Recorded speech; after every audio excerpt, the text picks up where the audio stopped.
1974-yil 13-noyabr, Nyu-York, BMT Bosh assambleyasi. Zalga harbiy libos kiygan va boshiga kufe tashlagan bir kishi kirib keladi. Belida g'ilofli to'pponchasi bor. Uning bu stili bir necha daqiqadan so'ng Che Gevara qatori 20-asrning eng mashhur ramzlaridan biriga aylanadi. Ayrim delegatlar o'rnidan turib qarsak chaladi. Boshqalar esa namoyishkorona zalni tark etishadi. U minbarga yaqinlashib, tarixga kiradigan o'sha mashhur jumlani aytadi. فلا تسقط الغصن الأخضر من يديك لا تسقط الغصن الأخضر من يديك. U bir qo'lida zaytun novdasi, ikkinchisida esa ozodlik kurashchisining quroli bilan kelganini va zaytun novdasini yerga tushirmaslikni so'raydi. Tasavvur qiling, katta zal. Butun dunyodan 100 dan ortiq delegatsiya yig'ilgan. Minbarda esa ortida na bir davlati, na odatiy ma'nodagi armiyasi va na xaritada o'z vatani deb ataydigan joyi bor bo'lgan bir inson turibdi. Buning evaziga unda yashirin faoliyatda o'tgan yillar, portlatilgan avtobuslar, olib qochilgan samolyotlar, Myunxendagi garovga olinganlarning to'kilgan qoni bor. Shu bilan birga qochoqlar lageridagi millionlab mazlumlar ham bor. Ba'zilar uchun u terrorizmni katta siyosat quroliga aylantirgan yovuzlik timsoli edi. Boshqalar uchun esa butun dunyoga falastinliklar bor va ular bilan hisoblashishga to'g'ri keladi deb aytishga jur'at etgan yagona lider edi. Xo'sh, u aslida kim edi? Terrorchimi, inqilobchimi, siyosatchimi yoki diktatormi? Yoki butun umr hammasi bo'lishga intilib, aynan shu sababli oxir-oqibat eng shaxsiy va eng fojiali mag'lubiyatga uchragan odammi? Yosir Arofat Falastin siyosat cho'qqisida turgan 40 yildan ortiq vaqt mobaynida fuqarolar urushlari, 5 ta suiqasd, sahrodagi aviahalokat, armiya va hududdan ayrilish, tinchlik bo'yicha Nobel mukofoti kabi voqealarni boshdan kechiradi va umrining so'ngini Isroil tanklari qurshovidagi o'z qarorgohida amalda asirlikda yakunlaydi. Bu bir insonning butun umr xalq timsoliga aylangani. Shuningdek, uning vafotidan 20 yil o'tib ham tarixchilar, siyosatchilar va falastinliklarning o'zlari hamon bir to'xtamga kela olmayotgani haqida. U hech qachon paydo bo'lmagan davlatning asoschisi edimi yoki uning vujudga kelmasligining bosh aybdori edimi? Bugun biz har ikki tomonning tashviqotlarsiz bu masalani obyektiv tahlil qilishga harakat qilamiz. Demak, bugungi qahramonimiz Yosir Arofat. U kim edi?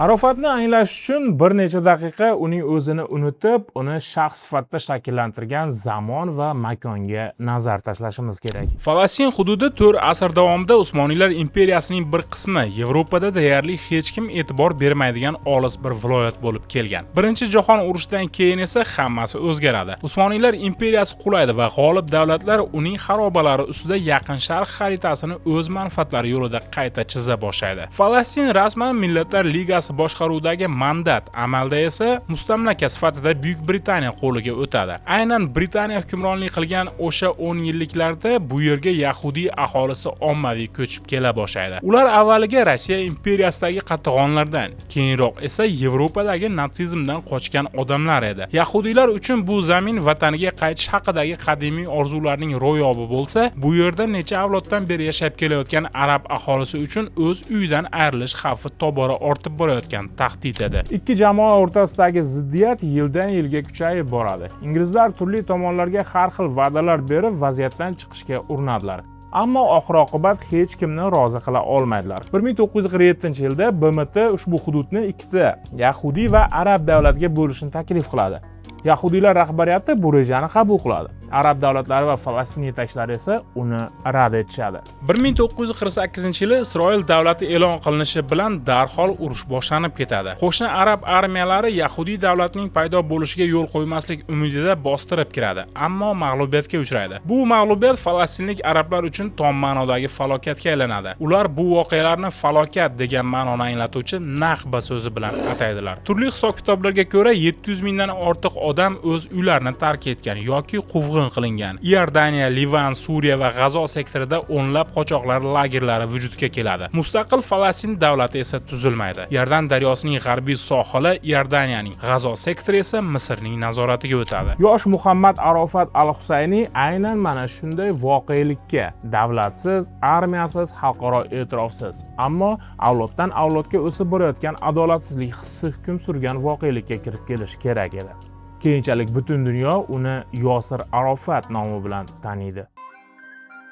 Men sizga e'tiborga molik bir loyiha haqida so'zlab bermoqchiman. Asahi Books jamoasi 50 kitobdan iborat to'plamni jamladi va u bugun deyarli qog'oz narxida sotilmoqda. Agar siz biror marta alohida nashrlarning narxini, chop etish sifatini va shunday to'plamning hajmini solishtirgan bo'lsangiz, bu naqadar foydali taklif ekanini tushunasiz. $100 ga 50 ta kitob. Logistika, marketing va o'nlab insonlar mehnat sarfini hisobga olganda bu juda kam uchraydigan imkoniyatdir. Shunday bo'lsa-da, bu imkoniyat mavjud, chunki loyihaning foydadan-da muhimroq bir maqsadi bor. Har bir xonadonda shaxsiy kitob javoni paydo bo'lishi.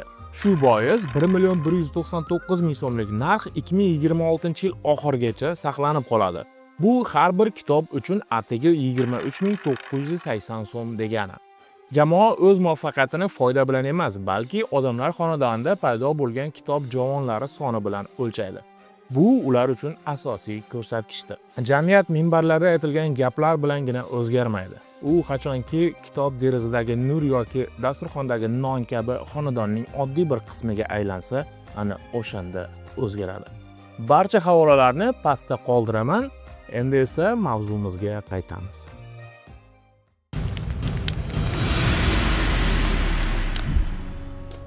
Arofatning tarjimai holidagi ilk g'aroyiblik uning qayerda va qachon tug'ilgani ham aniq ma'lum emas. Misrning rasmiy metrikasida Qohira shahri 1929-yil 24-avgust sanasi ko'rsatilgan. Arofatning o'zi esa butun umri davomida Quddusda dunyoga kelganini ta'kidlab o'tgan. Bu shahar keyinchalik uning butun siyosiy kurashini bosh ramziga aylangan. Ayrim tarjimai hol mualliflari uning Qohirada tug'ilganini shunchaki fakt deb hisoblashadi. Boshqalar esa Quddusga oid taxmin har qanday hujjatdan muhimroq, chunki bu Arofatning o'zini qanday ko'rishni istaganini ko'rsatadi degan fikrda. Uning asl ismi Muhammad Abdurahmon Abdulrauf Arofat al-Qudva al-Husayni edi. Yosir esa uning laqabi bo'lib, yengil, oddiy degan ma'nolarni anglatgan. To'qimachilik savdosi bilan shug'ullangan otasi G'azodagi al-Qudva urug'idan, ya'ni Qudduslik mashhur muftiy Amin al-Husayniga mansub bo'lgan Husayniylar sulolasidan edi. Biroq ular o'rtasida yaqin qarindoshlik rishtalari bo'lmagan. Onasi Zax va Abu Saud esa Quddusning qadimiy oilalaridan biriga mansub edi. Yosir 4-5 yoshga to'lganida onasi vafot etadi. Shundan so'ng 7 nafar farzandni bir o'zi uddalay olmagan otasi Yosir va uning ukasini Quddusdagi eski shaharda yashovchi tog'asinikiga yuboradi. Arofat keyinchalik o'zi tilga olgan bolaligiga oid sanoqli xotiralardan biri bu Britaniya askarlari tog'asining uyiga bostirib kirib, yaqinlarini do'pposlagani va mebellarni sindirib tashlagan kechadir. Oradan bir necha yil o'tgach, otasi bolalarni Qohiraga olib ketadi va u yerda kenjalarga g'amxo'rlik qilishni Yosirning opasi o'z zimmasiga oladi. Arofatning otasi bilan munosabatlari hech qachon yaxshi bo'lmagan. U hatto 1952-yili otasining dafn marosimiga ham kelmaydi. U o'smirlik chog'idanoq britaniyaliklar va yahudiy otryadlariga qarshi kurashayotgan arab ko'ngilli guruhlariga qurol tashish bilan shug'ullangan.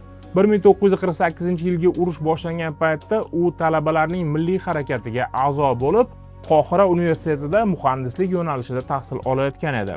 Bu avlod uchun Falastin fojiasi gazetalardagi mavhum bir voqea emas, balki bolalikdan boshlangan shaxsiy tajriba edi. Aynan ana shu zamin, yo'qotishlar, xo'rlik va butun dunyoga, jumladan o'zining arab qo'shnilariga nisbatan g'azab zamirida bo'lajak siyosatchi voyaga yetadi. U o'z oldiga bir kishi uchun imkonsiz bo'lgan vazifani qo'yadi, ya'ni maydalangan parchalardan butun millatni yaratish.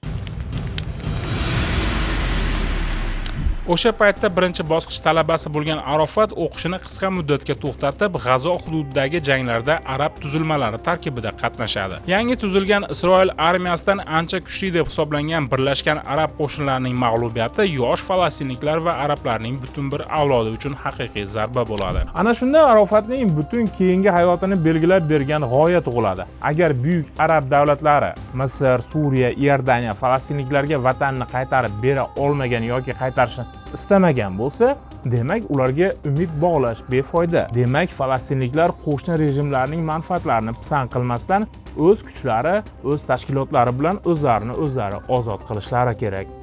1949-yilda bu fikr hali mavhum edi, ammo aynan shu fikrdan 10 yil o'tib, Yaqin Sharqni o'zgartirib yuborgan harakat dunyoga keladi. 1950-yillar o'rtalarida yosh muhandis Arofat o'sha paytlarda minglab falastinliklar ish izlab borgan Kuvaytga ko'chib o'tadi. U jamoat ishlari vazirligiga ishga kirib, keyinchalik o'zining kichik qurilish firmasini ochadi. Ishlari yurishib ketadi. Uning puli Fors ko'rfazidagi Falastin diasporasi orasida tanishlari paydo bo'ladi va kechqurunlari siyosat bilan shug'ullanishga ham vaqt topiladi. Aynan Kuvaytda 1950-yillarning oxirida Arofat bir necha safdoshi, jumladan Saloh Xalaf va Xalil Al-Vazir kabi insonlar bilan birgalikda tarixga Fath nomi bilan kirgan harakatga asos soladi. Bu nom arabcha harakat at-Tahrir al-Falastini, ya'ni Falastin ozodlik harakati so'zlarining teskari qisqartmasi edi. Fath so'zining o'zi esa arabchada zabt etish ma'nolarini anglatadi. G'oya o'z davri uchun ayni paytda ham sodda edi, ham radikal edi. Boshqalar, masalan, Jamol Abdul Nosir avval Arablar birligi, keyin Falastin ozodligi degan bir paytda Fath bu shiorni tubdan o'zgartiradi. Arofatning fikricha, aynan Falastinni ozod qilish arablarni birlashtirishi kerak edi. Bu ozodlik bilan esa Qohira, Damashq yoki Ammondan marhamat kutmay, qurolli kurash orqali falastinliklarning o'zlari shug'ullanishlari lozim edi. Falastin masalasidan o'z manfaatlari yo'lida foydalanishni istagan yirik arab tuzilmalaridan ongli ravishda chetda turish prinsipial qaror edi. Boshlanishda tashkilotga mablag' falastinliklarning o'zidan, Fors ko'rfazi mamlakatlaridagi muvaffaqiyatli tadbirkorlar va umumiy ish uchun o'z daromadlarining bir qismini hadya qilgan ishchilardan kelib turgan. Keyinchalik moliyalashtirishga ayrim arab davlatlari ham qo'shiladi, ammo Fath ularning birortasiga to'liq qaram bo'lib qolmaslikka harakat qilardi. Tashkilotga yangi a'zolar vatandosh jamiyatlari, talaba tashkilotlari va qochqinlar lagerlari orqali yo'llanardi. Fath boshdanoq idoralari va matbuot uchun dasturi bo'lgan oddiy siyosiy partiya emas edi. Bu yashirin inqilobiy harakat bo'lib, nafaqat Isroil bilan, balki zarurat tug'ilsa yo'liga to'siq bo'ladigan har qanday arab hukumati bilan ham urushga tayyorlanayotgan edi. 1965-yilning 1-yanvarga o'tar kechasi Fathning Al-Osifa, ya'ni bo'ron deb atalgan jangari qanoti o'zining ilk amaliyot haqida e'lon qiladi. Ular Isroil suv quvurini portlatishga urinishni amalga oshirishadi. Rasman bu amaliyot barbod bo'ladi. Guruh yaqinlashayotgan paytdayoq qo'lga tushadi. Portlovchi modda esa ishlamaydi. Jangarilardan biri esa halok bo'ladi. Lekin targ'ibot nuqtai nazaridan buning ahamiyati yo'q edi. Aynan mana shu kunni falastinliklar hozirgacha ozodlik uchun qurolli kurash boshlangan kun sifatida nishonlaydi. Dastlabki yillarda Fath amaliyotlarining harbiy natijalari juda kamtarona edi. Kichik qo'poruvchilik harakatlari, minalashtirish, Iordaniya va Livan hududidan turib Isroilni o'qqa tutish. Bularning deyarli hech qanday harbiy ahamiyati yo'q edi. Ammo har bir shunday hujum harakatga shuhrat, yangi ko'ngillilar va arab hukumatlaridan farqli o'laroq hech bo'lmasa nimadir qilayotgan tashkilot degan obro' keltirardi. Aynan shu yillarda Arofatning siz bilgan qiyofasi, o'zi ham chin dildan havas qilgan Che Gevara ruhidagi partizan inqilobchi obrazi shakllana boshlaydi. Harbiy libos, kufiya, dala qo'mondoniga xos kamtarona turmush tarzi, bularning bari u butun dunyoga tanilishdan ancha avval uning afsonaviy obraziga xizmat qilgan stil edi. Stil bu hamma narsaga javobdir. Bu zerikarli va xavfli narsalarga yangicha yondashuv. Xavfli ishni stilsiz qilishdan ko'ra, zerikarli ishni stil bilan qilgan yaxshiroq. Xavfli ishni stil bilan bajarishni esa men san'at deb atayman. Stil bu farq, harakat qilish va mavjud bo'lish usulidir. 1967-yil iyun Isroil atigi 6 kun ichida bir yo'la 3 arab armiyasiga, Misr, Suriya va Iordaniya qo'shinlariga qaqshatqich zarba berib, Sinay yarim oroli, Jolan tepaliklari, Sharqiy Quddus bilan birga g'arbiy sohilni hamda G'azo sektorini bosib oladi. Arablar va Isroil o'rtasidagi 6 kunlik urush masalasiga Jamol Abdul Nosir haqidagi ko'rsatuvimizda batafsil to'xtalganmiz. Shu sababli buni tafsilotlarini hozir aytib o'tirmayman. Xullas, o'nlab yillar davomida Isroilni dengizga uloqtirishga va'da berib kelgan mintaqadagi eng yirik arab davlatlarining muntazam armiyalari sanoqli kunlarda tormor qilinadi. Arab dunyosi uchun bu shunchaki harbiy muvaffaqiyatsizlik emas, balki ruhiy sinish edi. Falastin masalasini arab hukumatlari hal qilishga bo'lgan ishonch ham bir zumda puchga chiqadi. va aynan shu yerda fathning yulduzli onlari keladi. Doimiy armiyalar mag'lub bo'lgani sababli Arofatning falastinliklar o'zlarini partizanlar kurashi orqali ozod qilishlari kerak degan g'oyasi birdaniga xom xayoldek tuyulmay qo'yadi va yagona ish beradigan strategiyaga o'xshab boradi. 1968-yil mart oyi Iordaniyaning Karama shaharchasi yaqinidagi jang voqealarining cho'qqisi bo'ladi. Isroil armiyasi Fath bazasini tezda yo'q qilishni mo'ljallab, unga qarshi yirik amaliyot o'tkazadi. Biroq Iordaniya qo'shinlari tomonidan qo'llab-quvvatlangan Arofat otryadlari kutilmaganda qattiq qarshilik ko'rsatadi. Sof harbiy nuqtai nazardan Isroil o'z vazifalarining aksariyatini bajaradi va falastinliklarga o'zi ko'rgan talofatdan ancha ko'proq zarar yetkazadi. Ammo go'yoki yengilmas Isroil armiyasi uzoq vaqtdan beri ilk bor uyushgan qarshilikka duch kelib, sezilarli yo'qotishlarga uchraganining o'ziyoq arab dunyosida haqiqiy g'alaba deb qabul qilinadi. Ushbu jang bo'lgan shahar nomi Karama, arabchada qadr-qimmat degan ma'noni anglatadi. Ramziylik shu qadar kuchli bo'ladiki, jangdan so'ng sanoqli haftalar ichida minglab yangi ko'ngillilar Fath safiga qo'shiladi. Aynan mana shu voqealar Arofatni Falastin harakatining asosiy siymosiga aylantiradi va 1969-yilda u Falastin ozodlik tashkiloti ijroiya qo'mitasining raisi etib saylanadi va bu lavozimda umrining oxirigacha qoladi. Shu o'rinda to'xtab bir jihatga oydinlik kiritib o'tish lozim. Busiz keyingi voqealarning barchasini anglash, shuningdek Arofat nimalar uchun mas'ul bo'lgan va nimalar uchun mas'ul bo'lmaganiga xolis baho berish imkonsizdir. Falastin ozodlik tashkiloti, ya'ni FOT 1964-yildayoq Arab davlatlari ligasi tashabbusi bilan tuzilgan bo'lib, boshida ko'p jihatdan dekorativ va arab hukumatlari nazoratida edi. 1967-yildan so'ng, ayniqsa Karama jangidan keyin FOT ichidagi haqiqiy kuch Fath harakati qo'liga o'tadi va 1969-yilda Yosir Arofat unga rahbarlik qila boshlaydi. Ammo FOT hech qachon yagona qo'mondonlikka bo'ysunadigan partiya bo'lmagan. U bir-biridan tubdan farq qiluvchi tashkilotlarning koalitsiyasi edi. Ancha pragmatik, dunyoviy va millatchi Fathdan tashqari uning tarkibiga masalan samolyotlarni olib qochish kabi radikal usullari bilan tanilgan Jorj Habashning Falastinni ozod qilish xalq fronti deb nomlangan marksistik tashkiloti va yanada so'lroq guruh hisoblangan demokratik frontlar ham kirgan. FOT tarkibiga Suriya, Iroq va boshqa arab poytaxtlariga yo'naltirilgan har biri o'z moliyasiga, o'z usullariga va ko'pincha Arofatdan mustaqil o'z kun tartibiga ega bo'lgan harakatlar kirardi. Bu o'ta muhim jihat. Arofat FOT raisi sifatida katta, lekin mutlaqo cheksiz ta'sirga ega emas edi. U doimiy ravishda fraksiyalar o'rtasidagi muvozanatni saqlash, kelishish, murosaga borish kerak bo'lgan. Falastin bayrog'i ostida sodir etilgan har bir amaliyot ham shaxsan u tomonidan rejalashtirilgan yoki ma'qullangan bo'lavermagan. Boshqa guruhlarning xatti-harakatlarini uning o'ziga bog'lash tarixni tashviqot sxemasigacha soddalashtirish demakdir. Biz bundan qochishga va Arofatning mas'uliyati isbotlanmagan holatlarda bu haqda ochiq gapirishga harakat qilamiz. 6 kunlik urushdagi mag'lubiyatdan so'ng 10 minglab falastinliklar Iordaniyaga to'planadi. Ular rasman Qirol Husayn saltanati hududida bo'lsa-da, amalda davlat ichida davlat qurishga kirishadilar. O'zlarining nazorat o'tkazish punktlari, ko'chalarda o'z qurollari va Iordaniya qirolligi hokimiyati bilan borgan sari kamroq hisoblashadigan o'z qoidalarini joriy etadilar. Qirol Husayn esa buni xavotir bilan kuzatardi. O'sha vaqtga kelib falastinliklar uning mamlakati aholisini salmoqli qismini tashkil etar. Falastin ozodlik tashkilotining otryadlari esa Amman shahrining butun boshli tumanlarini nazorat qilardi. 1970-yil sentyabrda Falastinni ozod qilish xalq fronti jangarilari tomonidan bir nechta g'arb avialaynerlarining bir vaqtda olib qochilishi vaziyatni portlatadi. Samolyotlar Iordaniya sahrosiga qo'ndirilib, so'ng butun dunyo telekameralari qarshisida portlatib yuboriladi. Qirol Husayn uchun bu uning sabr kosasini to'ldirgan so'nggi tomchi bo'ladi. 1970-yil 17-sentyabrda Iordaniya armiyasi Falastin qurolli tuzilmalarining pozitsiyalariga qarshi keng ko'lamli hujum boshlaydi. Shundan so'ng sodir bo'lgan voqealar tarixga Qora sentyabr nomi bilan kiradi.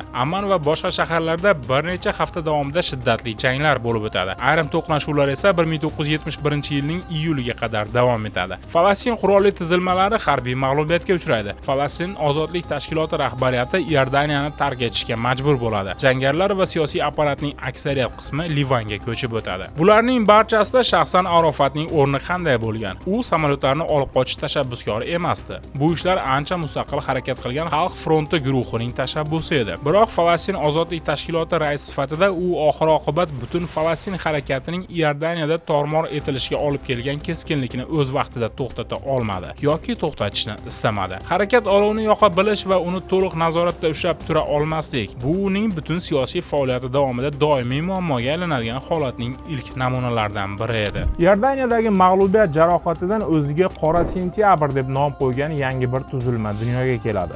U rasman Fath tashkilotining bir qismi hisoblanmasdi. Aslida esa uning a'zolari va Fathning razvedka apparati o'rtasidagi aloqalar ancha yaqin bo'lib, bu Arofatga keyinchalik o'zining voqeaga aloqador emasligini da'vo qilish imkonini bergan. 1972-yil 5-sentyabr kuni Myunxendagi yozgi Olimpiada o'yinlari vaqtida bu guruh jangarilari Isroil olimpiya terma jamoasi a'zolarini garovga oladi. Germaniya maxsus xizmatlarining garovdagilarni kuch bilan ozod qilishga urinishi falokat bilan yakunlanadi. 11 nafar isroillik sportchi va murabbiy, shuningdek G'arbiy Germaniya politsiyachisi halok bo'ladi. 8 nafar falastinlikdan 5 nafari o'ldiriladi. Butun dunyo bu voqeani jonli efirda kuzatib turardi. Bu milliardlab tomoshabinlarga real vaqt rejimida ko'rsatilgan shu kabi miqyosdagi ilk terrorchilik harakatlaridan biri bo'ladi va u xalqaro hamjamiyatning Falastin masalasiga bo'lgan munosabatini abadiy o'zgartiradi. Lekin tashkilotchilar umid qilgan tarafga emas. Isroil bunga javoban terror hujumini rejalashtirishga aloqador deb hisoblangan shaxslarni yo'q qilish bo'yicha ko'p yillik amaliyot boshlaydi. Bu amaliyot tarixga Xudoning g'azabi nomi bilan kirgan va qariyb 10 yil davom etgan. Mossad agentlari butun dunyo bo'ylab bu amaliyotga aloqador bo'lganlarni bitta-bitta yo'q qila boshlaydi. Endi esa ushbu bobning eng bahsli masalasiga o'tamiz. Myunxen amaliyoti tayyorlanayotganidan Arofatning shaxsan o'zi xabardor bo'lganmi? Hozirga qadar bu savolga aniq-tiniq javob yo'q. Ayrim tarixchilar va Isroil razvedkasining sobiq ofitserlari bu operatsiya Fathning razvedka apparati bilan shu qadar chambarchas bog'liq bo'lganki, Arofat undan butunlay chetda qolishi mumkin emas edi deb ta'kidlaydi. Boshqa tadqiqotchilar esa qaror qabul qilish va rejalashtirish Saloh Xalaf boshchiligidagi nisbatan tor doiradagi guruhning ishi bo'lgan va ular ma'lum darajada mustaqil harakat qilgan bo'lishi mumkin. Arofatning shaxsan aloqadorligini isbotlovchi ochiq dalillar esa bugungi kunda ham mavjud emas degan fikrni ilgari suradi. Mazkur masalaga u yoki bu tomondan uzil-kesil nuqta qo'yadigan hujjatli dalillar ochiq manbalarda yo'q. Biz ham hech kim bilmaydigan javobni bilamiz deb da'vo qilmaymiz. Va mana Myunxendan 2 yil o'tgach biz bu ko'rsatuvni boshlagan sahna 1974-yil 13-noyabr. BMT Bosh Assambleyasida tarixda birinchi marta so'zga chiqishga davlat rahbarini emas, tashkilot rahbarini taklif qilmoqda. Bu faktning o'ziyoq ulkan diplomatik g'alaba edi. 1 yil avval arab davlatlari rahbarlari Falastin ozodlik tashkilotini Falastin xalqining yagona qonuniy vakili deb tan olgan edilar. Endi esa xuddi shuni jahon minbari ham tan olmoqda edi. Arofat harbiy kiyimda, belida g'ilofli to'pponcha va shu kundan boshlab uning timsolini ajralmas qismiga aylanadigan kufiya ro'molda namoyon bo'ladi. U o'z nutqini o'zidan ham uzoq yashaydigan ibora bilan yakunlaydi. Bir qo'lida tinchlik ramzi bo'lgan zaytun novdasi, ikkinchisida esa ozodlik kurashchisi quroli bilan kelganini aytib, zaytun novdasining yerga tushishiga yo'l qo'ymaslikni so'raydi. Bu shunchaki chiroyli metafora emasdi. Bu Arofatning butun keyingi siyosiy hayotini tamoyil edi. Bir vaqtning o'zida ham kurashish, ham kelishish, bir shaxsda ham partizan, ham diplomat bo'lish. Aynan shu nutqdan so'ng Arofatning o'nlab yillarga cho'ziladigan sekin-asta o'zgarishi, yashirin tashkilot qo'mondonidan prezidentlar va bosh vazirlar muzokaralar stolida qabul qiladigan shaxsga aylanish jarayoni boshlanadi. Ammo bu o'zgarish nihoyasiga yetgunga qadar u faoliyatining eng halokatli davrini boshdan kechirishi kerak edi. Iordaniyadan quvib chiqarilgan Falastin ozodlik tashkiloti nasroniy, sunniy, shia va druz jamoalari o'rtasidagi muvozanat o'ta mo'rt bo'lgan Livanga ko'chib o'tadi va yana tanish manzara takrorlanadi. Falastin tuzilmalari ko'p jihatdan Livan hukumatiga bo'ysunmaydigan o'z infratuzilmasini yarata boshlaydi. Qurollangan va amalda suveren Falastin kuchlarining mavjudligi shundoq ham mo'rt bo'lgan Livan ichki muvozanatini izdan chiqargan omillardan biriga aylanadi. 1975-yilda Livanda fuqarolar urushi boshlanadi va unda Fot nasroniy lashkarlariga qarshi musulmon hamda so'rikchilar tarafida faol ishtirok etadi. Ayni paytda Janubiy Livan hududidan Isroilga qarshi o'qqa tutishlar va reydlar o'z navbatida Isroilning javob zarbalari davom etardi. 1978-yilda Isroil mamlakat janubida cheklangan harbiy amaliyot o'tkazadi, ammo haqiqiy falokat 1982-yilda yuz beradi. Isroil Livandagi Fot harbiy infratuzilmasini yo'q qilishni ochiq maqsad qilib, Jalilaga tinchlik nomli keng ko'lamli bosqinni boshlaydi. 1982-yilning 10da G'arbiy Bayrutning qamal qilinishi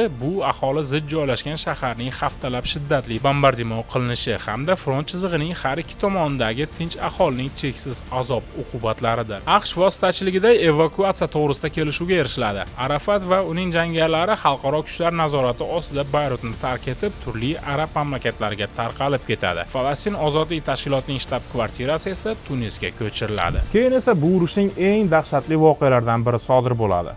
Falastin ozodlik tashkiloti evakuatsiya qilinganidan bir necha kun o'tib 1982-yil sentyabrda Bayrutdagi Sabra va Shatila nomli falastinlik qochoqlar lagerida livanlik nasroniy jangarilar tinch aholini ommaviy qirg'in qiladi. O'sha paytda bu hudud Isroil armiyasi nazoratida bo'lib, jangarilarni lagerlarga aynan ular kiritgan edi. Qurbonlarning aniq soni hozirgacha noma'lum. Isroil tergov komissiyasi ma'lumotlariga ko'ra 700-800 kishidan, falastinliklar va ba'zi mustaqil manbalarga ko'ra bir necha ming kishigacha deb taxmin qilinadi. Qirg'inning bevosita ijrochilari livanlik xristian falangistlar bo'lgan. Kuchli noroziliklar bosimi ostida Isroilning o'zida tuzilgan Kahan komissiyasi Isroil harbiy qo'mondonligi xavf-xatardan xabardor bo'la turib, qatlomning oldini olmagani uchun bilvosita javobgar degan xulosaga kelgan. O'sha paytdagi mudofaa vaziri Ariel Sharon bu muvaffaqiyatsizlik uchun shaxsan mas'ul deb topilib, o'z lavozimidan iste'foga chiqishga majbur bo'lgan. Tunis naq 10 yil davomida Falastin rahbariyatining yangi uyiga aylanadi. Falastindan yiroqda,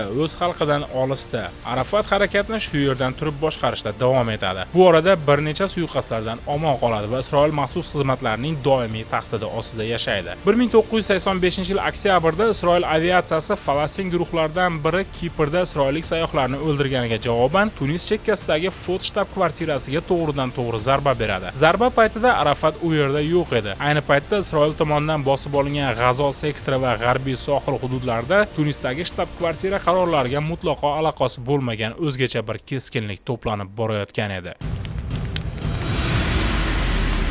1987-yil dekabrda u yerda tarixga birinchi intifada nomi bilan kirgan katta qo'zg'olon boshlanadi. Bu Tunisda rejalashtirilgan harbiy amaliyot emas, balki Arafatning bevosita buyrug'isiz boshlangan hamda Fot rahbariyatini dovdiratib qo'ygan ommaviy noroziliklar, ish tashlashlar va Isroil armiyasi bilan to'qnashuvlar edi. Falastin rahbariyati esa bu harakatni keyinroq boshqarishga muvaffaq bo'ladi. Aynan o'sha vaqtda G'azo sektorida Fathning dunyoviy millatchiligiga islomiy muqobil kuch sifatida Hamas harakati vujudga keladi. U boshidanoq muzokaralar yo'lini rad etib, 10 yillar davomida Arafatning asosiy ichki siyosiy raqibiga aylanadi. 1988-yilning noyabrida Falastin Milliy Kengashi Jazoirda mustaqil Falastin davlatini e'lon qiladi.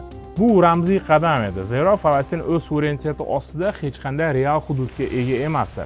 Oradan bir oy o'tib, Jenevada Arafat undan kutilgan va AQSh yillar davomida talab qilib kelgan ishni qiladi. Isroilning mavjud bo'lish huquqini tan oladi va terrorizmdan rasman voz kechadi. Bu Falastin rahbariyati 20 yildan beri intilib kelayotgan Washington bilan to'g'ridan-to'g'ri muloqotga yo'l ochib beradi. 1990-yil avgust Saddam Husayn boshchiligidagi Iroq Kuvaytga bostirib kiradi. Aynan shu yerda Arafat ehtimol butun faoliyati davomidagi eng qimmatga tushgan siyosiy xatoga yo'l qo'yadi. U bir tomondan Iroq liderini ko'rfazdagi g'arbparast monarxiyalarga qarshi chiqqan shaxs deb bilgan ko'pchilik arablar kayfiyatini ifodalab, ikkinchi tomondan esa Bag'dod Kuvayt masalasini Falastin muammosi bilan bog'lashiga umid qilib, ochiqchasiga Saddam Husayn tarafini oladi. Ammo bu umidlar puchga chiqadi. Falastin ozodlik tashkilotini 10 yillar davomida moliyalashtirib kelgan Kuvayt va Saudiya Arabistoni buni to'g'ridan-to'g'ri xiyonat deb qabul qiladi. Moliyalashtirish deyarli butunlay to'xtatiladi. Kuvayt ozod etilgach, bu mamlakatda yillar davomida yashab ishlagan 100 minglab falastinliklar o'z yetakchisining siyosiy pozitsiyasi uchun ommaviy jazo sifatida mamlakatdan quvib chiqariladi. Arafatning tashkiloti esa bu urushda moliyaviy jihatdan zaiflashgan va siyosiy jihatdan har qachongidan ham ko'proq yakkalanib qolgan holda chiqadi. Aynan shu zaiflashuv oradan bir necha yil o'tib Arafatni avvallari jur'at qila olmagan ishga, ya'ni Isroil bilan to'g'ridan-to'g'ri muzokaralarga kirishishga undaydi. Mana, ko'pchilik 10 yil avval imkonsiz deb bilgan lahza yuz beradi. Isroil rasman terrorchi tashkilot rahbari deb hisoblagan shaxs Isroil hukumati bilan muzokaralar stoliga o'tiradi. Lekin avvaliga hammasi yashirincha boshlanadi. 1992-93 yillarda Norvegiyada norvegiyalik diplomatlar va olimlar vositachiligida kameralardan yiroqda Isroil va FOT vakillari uchrashadilar. Ular avvaliga birinchi shaxslar emas, balki muvaffaqiyatsizlikdan yo'qotadigan narsasi bo'lmagan o'rta bo'g'in vakillari edi. Asta-sekin muzokaralarning salmog'i ortib, natijasini Arafatning o'zi va Isroil rahbariyati tasdiqlashi zarur bo'lgan darajaga chiqadi. Ushbu yashirin muloqotlar natijasida tamoyillar deklaratsiyasi imzolanadi. Bu o'zaro e'tirof edi. Isroil ilk bor Falastin ozodlik tashkilotini Falastin xalqi vakili sifatida tan oladi. FOT esa birinchi marta Isroilning mavjud bo'lish huquqini rasman e'tirof etadi. 1993-yil 13-sentyabr kuni Oq uy oldidagi maysazorda 20-asrning ehtimol eng mashhur qo'l siqish marosimi bo'lib o'tadi. Bir-birini ashaddiy dushman deb bilgan ikki inson, Yosir Arafat va Isroil bosh vaziri Itzhok Rabin, prezident Bill Clinton nigohi ostida qo'l siqishadi. Kelishuvlar asosida G'azo sektori va g'arbiy sohil hududlarining bir qismida cheklangan o'zini o'zi boshqarish organi, ya'ni bugungi Falastin milliy ma'muriyati tuziladi. 1994-yilda Arafat 27 yillik tanaffusdan so'ng ilk bor Falastin tuprog'iga, G'azoga qaytadi. Keyinroq Oslo 2 kelishuvlariga ko'ra g'arbiy sohil Falastin va Isroil nazoratining turli darajalaridagi zonalarga bo'linadi. Ammo bu murakkab, noqulay va kelajak ko'rsatganidek o'ta mo'rt tizim edi. O'sha 1994-yili Arafat Itzhak Rabin va Isroil tashqi ishlar vaziri Shimon Peres bilan birgalikda tinchlik uchun Nobel mukofotiga sazovor bo'ladi. Biroq bu yarashuv tarixining zamirida o'sha paytda ko'pchilik tan olishni istamagan bir muhim jihat yotardi. Oslo kelishuvlarining hal qilinishi kerak bo'lgan eng og'riqli masalalari shunchaki keyinga surib qo'yilgandi. Masalan, Quddusning maqomi, bo'lajak Falastin davlatining aniq chegaralari, Yahudiy aholi punktlarining taqdiri, falastinlik qochoqlarning qaytish huquqi va nihoyat asosiy savol: xaritada umuman to'laqonli suveren Falastin davlati paydo bo'ladimi yoki yo'qmi? Bu masalalar hal qilinmaydi. Ular oraliq davr yillari davomida yuzaga kelgan ishonch bu masalani hal etish imkonini beradi degan umidda keyinga suriladi. Ammo bu umidlar oqlanmaydi. Nima sababdan bu tinchlik jarayoni rivojlanmasdan barbod bo'la boshlaydi degan savol bor. Har ikki xalq ichida buni istamaydiganlar bor edi. Falastinda radikal islomiy guruhlar, avvalo Hamas, Oslo kelishuvlarini prinsipial jihatdan tan olmaydi va Isroil ichida bir qator o'z navbatida o'ta o'yinchi isroillik radikallar Oslo kelishuvlarini milliy xiyonat deb bilishadi. Bugungi Isroil xavfsizlik vaziri bo'lgan Itamar Ben-Gvir ham o'sha paytlarda bunga qarshi bo'lgan yosh umidli terrorist radikallardan biri edi. 1995-yil 6-oktyabr kuni 10 radikal guruhiga mansub bo'lgan 19 yoshli Itamar Ben-Gvir bosh vazir Itzhok Rabinning mashinasidan yurib olgan Cadillac emblemasini namoyish qiladi. Biz uni mashinasiga yaqinlasha oldik. O'ylaymanki, tez orada uni o'ziga ham yaqinlashamiz. 1995-yil noyabr. Tinchlik jarayonining isroillik bosh me'mori Itzhok Rabin Tel Avivdagi mitingda kelishuvlarga qarshi bo'lgan isroillik o'ta o'yinchi ekstremist tomonidan o'ldiriladi. Bu mubolag'asiz butun tinchlik jarayoni tarixidagi eng og'ir zarbalardan biri edi. Arafat murosaga tayyor bo'lgan sherigidan ayriladi va Isroil o'z siyosatida unga munosib o'rinbosar topa olmaydi. Bunga parallel ravishda g'arbiy sohilda Isroil aholi punktlarining qurilishi va kengayishi davom etadi. Bu jarayon turli Isroil hukumatlari davrida turlicha shiddat bilan kechgan bo'lsa-da, to'xtamaydi va yildan-yilga falastinliklarning muzokara g'oyasining o'ziga bo'lgan ishonchiga putur yetkazib, bo'lajak davlatning hududiy yaxlitligini murakkablashtirib boradi. Birozlik yuzasidan aytganda, har ikki tomon ham xatolarga yo'l qo'ygan. Lekin bu yerda sun'iy bir simmetriya yaratish insofdan bo'lmaydi. Falastin bilan kelishayotgan o'z bosh vazirining o'ldirilishi, tinch aholiga qarshi repressiya va bahsli hududlarda aholi turar joylarining kengaytirilishi yosh muxtoriyat ichidagi korrupsiya bilan bir toifadagi muammolar emas albatta. Isroilning bu borada ayblari ko'p edi. Bu alohida bir murakkab mavzu. Biz o'z qahramonimizga qaytsak, Arafat yashirin tashkilot qo'mondonligidan cheklanib, amaldagi hokimiyat rahbariga aylanganda o'zini qanday lider sifatida ko'rsatgani haqida to'xtalib o'tish joiz. 1996-yilda u salmoqli natija bilan Falastin milliy ma'muriyati prezidentligiga saylanadi va ataylab o'z atrofida 10 dan ortiq parallel kuch va razvedka tuzilmalaridan iborat tizimni barpo etadi. Ularning hech biri shaxsan unga qarshi chiqadigan darajada kuchayib ketmasligi kerak edi. Xalqaro moliyaviy yordamning va muxtoriyat ichki daromadlarning sezilarli qismi Falastin parlamenti nazoratidan chetda, Arofatning shaxsan o'zi boshqaradigan jamg'armalar va hisobvaraqlar orqali o'tardi. Keyinchalik, jumladan vafotidan so'ng o'tkazilgan xalqaro audit tekshiruvlari bu mablag'larning shaffofligida jiddiy muammolar borligini aniqlagan. Bu qay darajada shaxsiy boyish, qay darajada siyosiy homiylik vositasi, ya'ni ko'plab dala qo'mondonlari va amaldorlarning sadoqatini saqlab qolish usuli bo'lganini biz bilmaymiz. Shu bilan birga Arofat o'z atrofida Falastin millati birligi g'oyasini ongli ravishda singdirib boradi. O'zi esa turli siyosiy qarashdagi kishilarni birlashtiruvchi kurashning tirik timsoli bo'lib qoladi. Rejim tanqidchilari, jurnalistlar, muxolif siyosatchilar, huquq himoyachilari muntazam ravishda bosimlarga, ba'zan esa to'g'ridan-to'g'ri qatag'onlarga yuz tutishardi. Shunday bo'lsa-da, barcha avtoritar jihatlariga qaramay, u umrining so'nggi yillarigacha falastinliklarning katta qismi orasida samimiy va chinakam mashhurlikka ega edi. Samarali ma'mur sifatida emas, balki Falastin masalasini yarim asr deganda ilk bor jahon gazetalarining birinchi sahifalariga olib chiqqan shaxs sifatida. 2000-yil iyul AQSh prezidenti Bill Clinton 7 yil avval Osloda atayin keyinga qoldirilgan barcha masalalarni yopish uchun Arofat va Isroil bosh vaziri Ehud Barakni Camp Davidda muzokaralarning hal qiluvchi raundiga chaqiradi. Shundan so'ng sodir bo'lgan voqea mojaro tarixidagi eng munozarali epizodlardan biriga aylanadi va uning talqinlari hanuzgacha deyarli bir-biriga juda ham ziddir.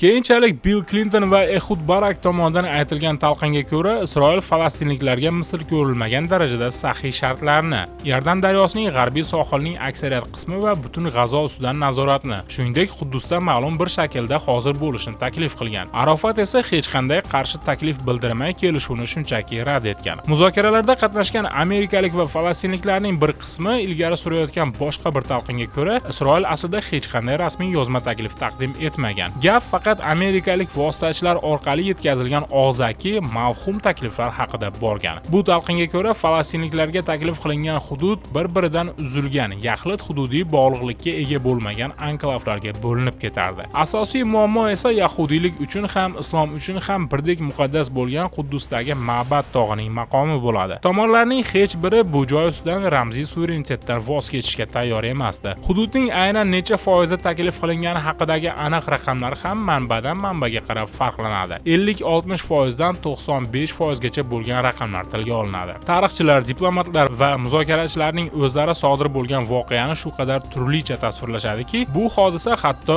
o'z nomiga ham ega bo'lgan. Unga bir xil voqealar turli guvohlarning hikoyasida butunlay aksi ko'rinish haqidagi yapon filmi sharafiga Rashomon effekti deb nom berilgan. Summit hech qanday kelishuvlarsiz yakunlanadi. Oradan 5 oy o'tib, 2000-yil dekabrda Bill Clinton har ikki tomonga yanada batafsilroq murosali rejani, mashhur Clinton parametrlarini taqdim etadi. Ammo fursat boy berilgan edi. Mamlakatni zo'ravonlikning yangi to'lqini qamrab olgandi. 2000-yil 28-sentyabrda Camp David muzokaralari barbod bo'lganidan atigi 2 oy o'tgach, Isroil muxolifati yetakchisi Ariel Sharon Quddusdagi ham musulmonlar, ham yahudiylar uchun muqaddas bo'lgan Ma'bad tog'ini ziyorat qilishga keladi. Falastinliklar bu tashrifni qasddan uyushtirilgan provokatsiya deb qabul qilishadi. Bu ziyorat bir uchqun bo'ladi, xolos. Ammo u alangalar. Bu qo'zg'olonni Arofat uyushtirganmidi yoki aksincha tobora radikallashib, unga bo'ysunmay qolgan qurolli guruhlar ustidan nazoratni yo'qotganmidi? Isroil tomoni yillar davomida birinchi taxminni ilgari surib, xususan 2002-yil yanvar oyida falastinlik kuchlarga mo'ljallangan yirik qurol-yarog' partiyasi ortilgan Karin A kemasi qo'lga olinganini dalil qilib keltirgan. Boshqa tadqiqotchilar esa Arofat o'zi uzoq yillar rag'batlantirib kelgan jarayonlar, endilikda Ramallohdan ruxsat so'ramaydigan qurolli guruhlar va yosh dala komandirlarining garoviga aylanib qolgan deb hisoblaydi. Har qanday holatda ham aynan ikkinchi intifada boshlangandan so'ng Arofatning xalqaro miqyosda jadal yakkalanib qolishi boshlanadi. Qo'shma Shtatlar uni muzokaralardagi sherik sifatida qabul qilishdan deyarli voz kechadi. Isroil esa tiyib turish siyosatidan uning qarorgohiga bevosita harbiy bosim o'tkazish siyosatiga o'tadi. 2002 yildan boshlab oy oxirida og'ir ahvoldagi Arofat qamalda qolgan muqota qarorgohidan samolyotda Parij yaqinidagi fransuz harbiy gospitaliga evakuatsiya qilinadi. Shifokorlar aniq tashxisni yo ayta olishmaydi, yo aytishni istashmaydi. 2004 yil 11 noyabrda Yosir Arofat vafot etadi. Dafn marosimi Falastinning eng yangi tarixidagi xalq qayg'usining eng ommaviy va stixiyali namoyon bo'lishiga aylanadi. Avval Qohirada vidolashuv marosimi o'tkaziladi. So'ngra Ramallohdagi o'sha qamal qilingan muqota hududiga dafn etiladi. Zero Isroil uning butun umri davomida orzu qilgan Quddusga dafn etilishiga ruxsat bermagan edi. Uning vafotidan so'ng darhol hozirgacha ochiq qolayotgan savol tug'iladi. Yosir Arofat aslida nimadan vafot etgan? Hayotining so'nggi haftalarida uni davolagan fransuz shifokorlari o'limning asl sababini rasman e'lon qilmaydi. Tibbiy xulosalarda qon ivishining buzilishi va undan keyingi koma haqidagi umumiy jumlalar qayd etilgan. Biroq bu jarayonni aynan nima qo'zg'atgani aytilmagan edi. Bu noaniqlik yillar davomida turli mish-mish va taxminlarni keltirib chiqaradi. Ayniqsa Arofat o'z hayot davomida bir necha suiqasddan omon qolgani va so'nggi yillarda Isroil bilan ochiq dushmanona munosabatda bo'lgani inobatga olinsa, eng avvalo zaharlanish taxmini ilgari suriladi. 2012-yilda Qatarning Al Jazeera telekanali shvetsariyalik olimlar bilan hamkorlikda Arofatning bevasi Suxa tomonidan taqdim etilgan shaxsiy buyumlarni o'rganadi va ularda juda noyob hamda topilishi qiyin bo'lgan radioaktiv modda poloniy 210 izlarini aniqlaydi. 2006-yilda Londonda Putinga qarshi chiqqan FSB zobiti Aleksandr Litvinenko ham aynan shu moddadan zaharlangan edi. Bu topilma 2012-yil noyabrda Arofat jasadini eksgumatsiya qilishga va bir vaqtning o'zida 3 ta mustaqil sud tibbiyot guruhi Shvetsariya, Rossiya va Fransiya tomonidan parallel tekshiruv o'tkazilishiga asos bo'ladi. Ana shunda haqiqiy chalkashlik boshlanadi. Chunki 3 ta olimlar guruhi 3 xil xulosaga kelgan edi. Shvetsariyaning Lozanna universiteti guruhi Arofatning suyak qoldiqlarida poloniy darajasi me'yordan qariyb 18 barobar yuqori ekanligini aniqlaydi. Guruhning o'z ta'biri bilan aytganda, bu natijalar poloniy bilan zaharlanish farazini ma'lum darajada tasdiqlaydi. Shu bilan birga olimlar o'limdan keyin 8 yil o'tgani sababli namunalar tozaligi buzilgan bo'lishi mumkinligini istisno etmaydi. Rossiyalik guruh esa aksincha radiatsiya bilan zaharlanishga oid dalillar topilmagani haqida xulosa berib, tabiiy o'lim faraziga qo'shiladi. Fransiya mutaxassislari ham zaharlanish faraziga ishonchli dalil topa olmaydi va aniqlangan poloniy izlari tabiiy kelib chiqishga ega bo'lishi mumkinligini qayd etishadi. Boshqacha qilib aytganda, yagona ilmiy xulosa hamon yo'q. Isroil Arofatning o'limiga har qanday aloqadorligini qat'iyan rad etib keladi. Agar mavjud bo'lsa, aniq bir aybdorning nomi 20 yildan oshiq vaqt davomida biror marta ham tilga olinmaydi. Biz ham bu savolning javobini bilamiz deb da'vo qilmaymiz. Uni hech kim bilmaydi. Yosir Arofat minbarlar va muzokara zallaridan tashqarida qanday inson edi? 1990-yilda Arofat badavlat oiladan chiqqan falastinlik nasroniy ayol Suxa Tavilga yashirincha uylanadi. Suxa ushbu nikoh uchun islom dinini qabul qilgandi. Ular orasidagi yosh farqi juda katta edi. Kuyov o'sha paytda 60 dan oshgan, kelin esa 27 yoshda. Nikoh faqat 2 yildan so'ng rasman e'lon qilinadi. 1995-yilda ularning yagona qizi Arofatning marhum onasi sharafiga nomlangan Zahva dunyoga keladi. Qizaloq asosan Parijda hayoti doim xavf-xatar va siyosiy kurashlardan iborat bo'lgan otasidan yiroqda ulg'ayadi. Arofatning tashqi qiyofasi mayda detallargacha o'ylangan va 10 yillar davomida deyarli o'zgarmagan. Doimiy harbiy libos, o'ziga xos uchburchak shaklida o'ralgan katakli kufiya, bir taxminga ko'ra bu tarixiy Falastin xaritasining shaklini eslatishi kerak edi. Biroq bu detalning kelib chiqishi ham isbotlangan dalildan ko'ra ko'proq afsonaga o'xshaydi. Uni shaxsan taniganlar Arofatning yuzlar va ismlarini g'aroyib tarzda eslab qolishini xotirlashadi. Bu xislat unga harakatning barcha darajalarida minglab odamlarning shaxsiy sadoqatini qozonishga yordam bergan. Uning siyosiy jihatdan yengilmasligi hamon hayratlanarli. 5 ta suiqasd, 1992-yilda Liviya sahrosidagi aviahalokat. Unda ekipajning bir necha a'zosi halok bo'lgan. Arofatning o'zi esa yengil tan jarohatlari bilan qutulib qolgan. O'nlab yillar davom etgan bevosita harbiy va siyosiy tazyiqlar. Shunga qaramay, u umrining so'nggi kunigacha falastinliklarning muqobilsiz yetakchisi bo'lib qoladi. Xo'sh, Yosir Arofat o'zidan keyin nima qoldirdi? Keling, shubhasiz narsalardan boshlaylik. Arofatgacha falastinliklar avvalo qochoqlar edi. Tarqoq, qo'shni arab rejimlarining marhamatiga qaram va dunyoning qolgan qismi uchun deyarli ko'rinmas edi. Arofatdan keyin esa ular xalqaro hamjamiyat tomonidan tan olingan. O'z bayrog'i, o'z institutlariga, muzokaralar stolida o'z o'rniga ega bo'lgan millatga aylanadi. Uning nomini 20-asr tarixiga muhrlash uchun shuning o'zi kifoya qilgan bo'lardi. Ammo u haqiqiy suveren davlatning paydo bo'lishini yaqinlashtira oldimi? Bu savolning javobi unchalik ham aniq emas. U tan olishga muzokaralar uchun maydonga Nobel mukofotiga erishdi. Biroq yakuniy kelishuvni imzolay olmay, ortidan aniq chegaralarsiz, Quddusning kelishilgan maqomisiz, qochoqlar masalasi hal etilmagan hududni qoldirib, hayotdan ko'z yumdi. Nega shunday bo'ldi? Bu yerda juda ko'p narsalar chatishib ketgan. Rabindan ayrilish uni murosalik hamkoridan mahrum qildi. Yahudiy qishloqlarining kengayishi, zo'ravonlik va ishonchsizlikning tuganmas davrlari, Arofatning radikal guruhlarni qurolsizlantira olmagani va eng muhimi, balki uning o'ziga xos boshqaruv uslubi. 10 yillar davomida tarqoq yashirin harakatni faqat shaxsiy jozibasi va sadoqat tizimi evaziga saqlab kelgan odam shaffof, barqaror davlat institutlarini qurish va bundan ham muhimi hokimiyatni topshirish vazifasiga yomon moslashgan bo'lib chiqdi. Uning o'limidan so'ng vorislikning aniq qoidalari yo'qligi Fath va Hamas o'rtasida bo'linishga sabab bo'ldi. Falastinliklar bu bo'linishni haligacha yenga olmaganlar. Keling, boshlagan joyimizga 1974-yilning o'sha noyabr kuniga kufiya kiygan odam BMT minbariga zaytun novdasi va qurol haqidagi ibora bilan chiqqan o'sha kunga qaytaylik. Uning butun umri shu ikkita narsani bir vaqtni o'zida qo'lda tutib turishga, ular orasida birortasini uzil-kesil tanlamaslikka urinish bilan o'tdi. U qurolli kurash olib bordi va xalqaro e'tirofga erishishga intildi. Prezidentlar bilan qo'l siqishdi, biroq radikal guruhlarning qurollarini nazoratda ushlab tura olmadi. Butun bir xalq timsoliga aylandi-yu, lekin shu xalq uchun chinakam davlat qura olmadi. Arofatning asosiy fojiasi ehtimol shundaki, u to'laqonli davlat arbobiga aylanish uchun haddan tashqari uzoq partizanligicha qolib ketdi. Zaytun novdasi hech qachon tinchlik daraxtiga aylanib o'smadi, biroq yerga ham butunlay qulamadi. U Arofat minbar uzra ilk bor ko'targan o'sha joyda, urush va tinchlik oralig'ida haligacha yechimini topmagan Falastin masalasi bugun qayerda turgan bo'lsa, aynan o'sha yerda qoldi. Mana do'stlar, bugungi sonimiz ham o'z yakuniga yetdi. Ko'rsatuvimiz yoqqan bo'lsa, albatta like bosib, kanalimizga obuna bo'lib qo'yishingizni so'rayman va keyingi sonlarda ko'rishguncha omon bo'ling.